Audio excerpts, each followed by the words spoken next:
ইতিমধ্যেই কিন্তু মহাজাগতিক খেলায় মেতে ভূমিপুত্র মঙ্গল, সেনাপতি গ্রহ মঙ্গল গোচর করে গেছেন মিথুনে।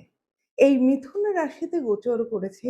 এখানে সেপ্টেম্বর মাসের 18 তারিখ পর্যন্ত থাকবে এবং এই সময় 12টি রাশির উপরই প্রভাব ফেলবে।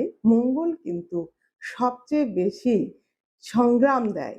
মঙ্গল কিন্তু গোচরের সময় অনেক বেশি আলোড়ন বা ঝড় তুলে দেয় রাশিচক্রের 12টি রাশির উপরেই। তবে 3 রাশিকে এই মঙ্গলের গোচরের জন্য বিশেষভাবে সাবধান হতে হবে। এই 3 রাশির উপরে মঙ্গলের কিছুটা খারাপ প্রভাব কিন্তু পড়বে। আক্রমণাত্মক মঙ্গলের কিছুটা প্রভাব কিন্তু পড়ছে। অ্যাগ্রেসিভ হয়ে যেতে পারে এই 3 রাশির জাতক জাতিকারা। এই 3 রাশির জাতক জাতিকার মধ্যে যদি আপনি হয়ে থাকেন তাহলে কিছু, কিছু বিষয়ে আপনাকে সাবধান হয়ে রাস্তায় চলাফেরা করতে হবে।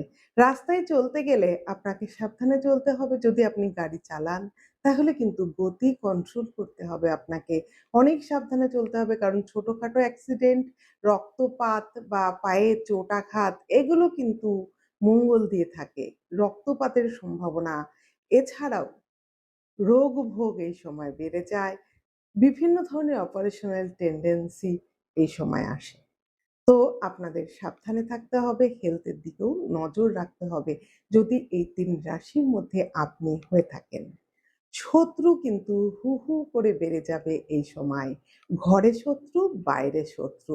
শত্রুর হাত থেকে বাঁচতে গেলে আপনাকে অনেক বেশি সজাগ থাকতে হবে। এই সময় কিছু জিনিস হারিয়ে যাওয়ার সম্ভাবনাও দেখা যাচ্ছে এই 3 রাশির জাতক জাতিকার মধ্যে। অসাবধানতা হেতু মোবাইল হতে পারে, টাকা পয়সা হতে পারে, কিছু হারিয়ে যাওয়া বা চুরি হয়ে যাওয়ারও সম্ভাবনা থাকছে। তাহলে সেদিকেও সতর্ক থাকতে হবে। আপনি যদি এই 3 রাশির জাতক জাতিকার মধ্যে হয়ে থাকেন তাহলে। তাহলে সবই কি খারাপ? না। আপনার কিন্তু সাহস বেড়ে যাবে এই সময়। প্রচন্ড সাহসী হবেন আপনি। আপনি কিন্তু স্ট্রং মেন্টালিটি নিয়ে চলবেন। তবে সাবধান থাকুন ছোট, ছোট বিষয়ে। তাহলে এই কটা দিন আরো ভালো কাটাতে পারবেন। মঙ্গলের বীজ মন্ত্র পাঠ করুন, হনুমান চালিসা প্রতিদিন পাঠ করুন কিংবা শুনুন। তাহলে কিন্তু এই সময়টা আপনাদের জন্য আরো ভালো থাকবে। হনুমানজির মেটে সিঁদুর যদি কণ্ঠে ধারণ করতে পারেন প্রতি মঙ্গলবার তাহলে সেটা অতি মঙ্গল আপনার জন্য।